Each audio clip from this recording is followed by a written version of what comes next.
আপনি মহিলা মানুষ হয়ে কেন চা বিক্রি করছেন? আপনার হাজবেন্ড নেই? আছে ভাবি, অসুস্থ। আগে রিক্সা চালাইতো, একটা অ্যাক্সিডেন্ট কইরা প্যারালাইজ হয়ে বিছনায় পড়া রইছে, কিছুই করতে পারে না। তাহলে তো আপনার অনেক কষ্ট, আপনি মোটেও সুখী না। আমি সুখে না, এটা আপনারে কে কইছে? আমার মতো সুখে এই দুনিয়ায় আপনার কাউরে পাইবেন না। সৎভাবে কামাই করি, হালাল ভাবে উপার্জন করি ভাবি, বেশ্যাগিরি করি না, চুরি বাটপারিও করি না, পর বেডাগুলোকে লগে ঢলাঢলিও করি না। নিজে কষ্ট করে কামাই করি, সেই টাকা দিয়া জামার চিকিৎসা করি, আবার বুড়া শাশুড়িরও পালতেছি। আমার 2টা পোলা মাইয়া আছে, এগুলার স্কুলে পড়ালেখা করাইতেছি ভাবি। এক জীবনে আর কি লাগে কন? এর থেকে সুখের জীবন আর কারো হয়? সারাদিন দোয়ানে খাটাখাটনি করানোর পরে যখন ঘরে যাই ভাবি, ওনার চেহারাটা দেখার পরে আমার সব কষ্ট দূরে যায়। প্যারালাইজড হাজবেন্ডের মুখ দেখে আপনার সব কষ্ট দুঃখ দূর হয়ে যায়? যাইবো না কেন? উনি তো আমার সুখ, আমার শান্তি। উনি যখন ভালো ছিল, আমার সুখে রাখনের লেগে দিন রাত কত কষ্ট করছে। রিক্সা চালাইয়া 2 বেলা খাওয়াইলো, ভালোবাসার কোনো কমতি আছিল না, সুখেরও কমতি আছিল না। স্বামী প্যারালাইজ হয়েছে বইলা আমি তারে দেখে অসুখে থাকবো, সেটা তো হইতে পারে না। আরো কি জানেন ভাবি, পোলা মাইয়া 2টা যখন স্কুল থেকে ফিরিয়াইয়া মা কইয়া জড়াই ধরে, আমার সব কষ্ট দূর হইয়া যায়। তখন মনে হয় আমি এই শহরের রানী, এই ঢাকার শহরের রানী ফুলি। আমার মতো সুখে এই শহরে আর কেউ নেই। আমার ঘরে টাকা পয়সার অভাব থাকতে পারে, কিন্তু সুখের কোনো অভাব নাই ভাবি। আল্লাহর রহমতে আপনাকে দোয়াই মেলা সুখে আছি, আল্লাহ ভালো রাখছে। ভাবি, আপনি 2 মিনিট বইয়েন, আমি এখন চুলাটা জ্বালাই আপনার মজা করে চা বানিয়ে দিতেছি, খাইয়ে ভাল লাগবে। আপা এখনো চা হয় নাই? আমি বাসা যাব। চা খাবে না? না, আমি চা খাবো না, বাসা যাব। আরে কি কি ভাই, আমি কি ভুল কিছু কইছি? না আমার কি কোনো অন্যায় হইছে? না, তুমি তো কখনোই ভুল কোনো কথা বলো না, তোমার ভুল হওয়ারও কথা না।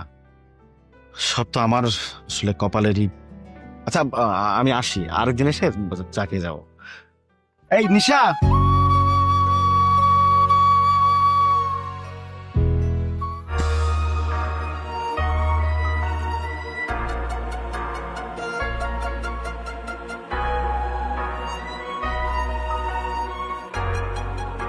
যাও রুমে গিয়ে ফ্রেশ হয়ে নাও। ঘুম থেকে উঠে কালকে সকালে লয়ারের কাছে গিয়ে যাবতীয় ফর্মালিটিস পূরণ করেন। তুমি তো ডানা মেলা পাখির মতো উঠতে চেয়েছিলা, কালকে থেকে উঠতে পারবা, তোমার ছুটি।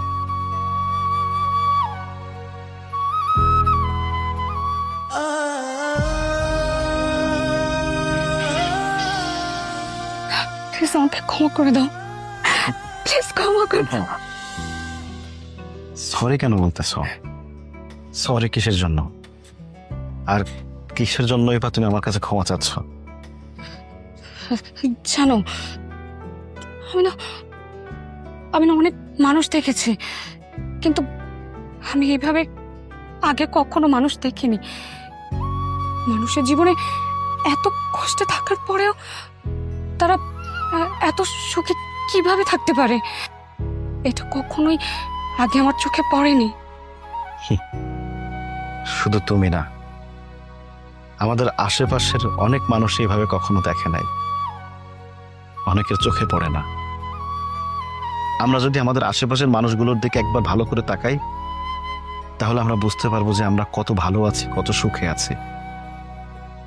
আচ্ছা নিশা, তুমি যখন প্রত্যেকদিন বাসা থেকে বের হও কোথাও যাওয়ার জন্য, যাওয়ার পথে কি একটি বারের জন্য রাস্তার আশেপাশে তাকিয়ে দেখছো যে একজন অন্ধ মানুষ, সে একটা লাঠিতে ভর করে হাঁটছে, একজন পঙ্গু চলতে পারে না, রাস্তায় গড়ায় গড়ায় মানুষের কাছে হাত পেতে ভিক্ষা করে তার দিন যাপন করছে, একজন বোবা মানুষ কথা বলতে পারে না, তার তো দিন যাচ্ছে, সে মানুষটার ভিতরে হ্যাপিনেস আছে, সুখে আছে।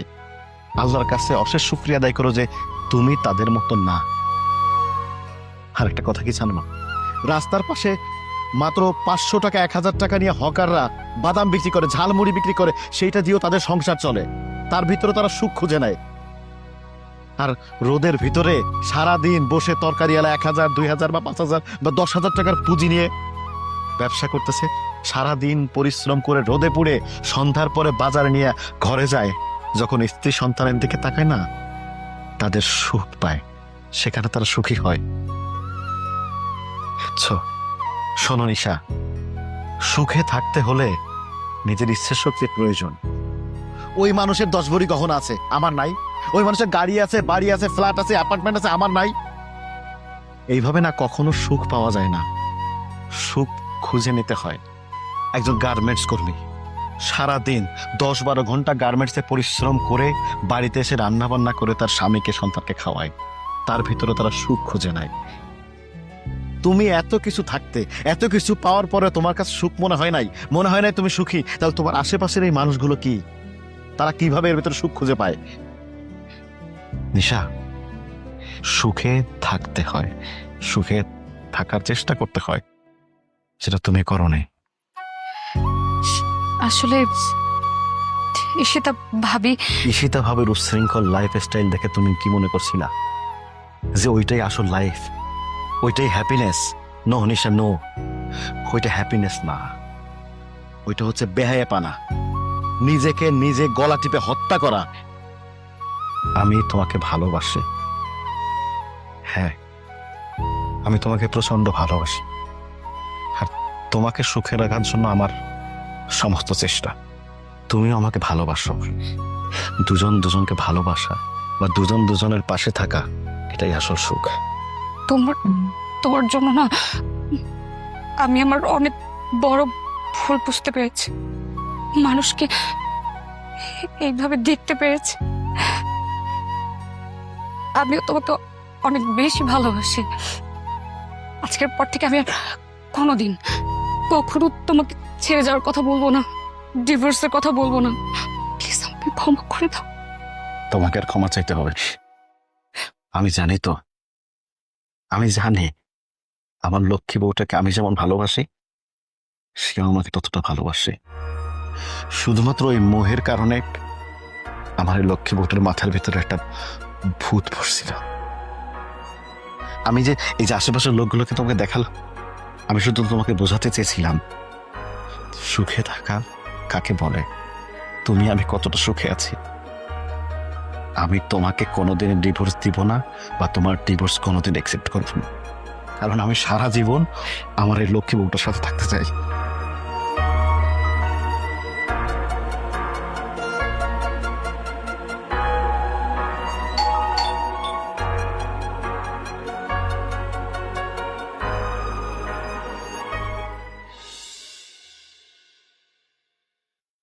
কি ব্যাপার বাচ্চা ভাই, আপনার কেমন দেখাচ্ছে কেন? আমার সব শেষ হয়ে গেছে ভাই, আমার সব শেষ। শেষ? সর্বনাশ হয়েছে মানে? কি হয়েছে বলবেন তো? আপনার ভাবি মানে ঈশিতা লেট নাইট পার্টি করতো, আপনারা তো জানতেন। ওর সার্কেলের কিছু ছেলে আজকে ওকে বিজনেস মিটিং এর কথা বলে নিয়ে ওরা সংঘবদ্ধভাবে ব্রুটালি রেপ করছে তাকে।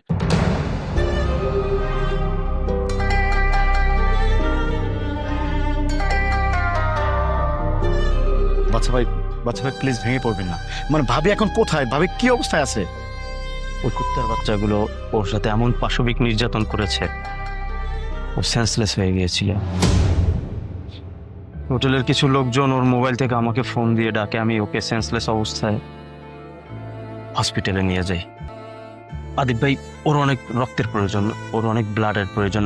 আপনার সার্কেলে আপনি বলেছিলেন যে আপনি ফেসবুক একটা ব্লাড ডোনেশন সার্কেল মেনটেন করেন, আপনি কাইন্ডলি ওর জন্য একটু ব্লাড ম্যানেজ করে দিবেন প্লিজ। বাচ্চা ভাই আপনি কোনো চিন্তা করেন না, আপনি একটা কাজ করেন, আপনি হসপিটাল ভাবির কাছে যান, আমি রক্তের ব্যবস্থা করে দিচ্ছি, কোনো চিন্তা করতে হবে না আপনাকে। আর আপনি যাওয়ার সময় মানে হসপিটালের অ্যাড্রেসটা আমাদের টেক্সট করে দেন প্লিজ প্লিজ। আমি ব্যবস্থা করতেছি, আপনি যান ভাবির কাছে।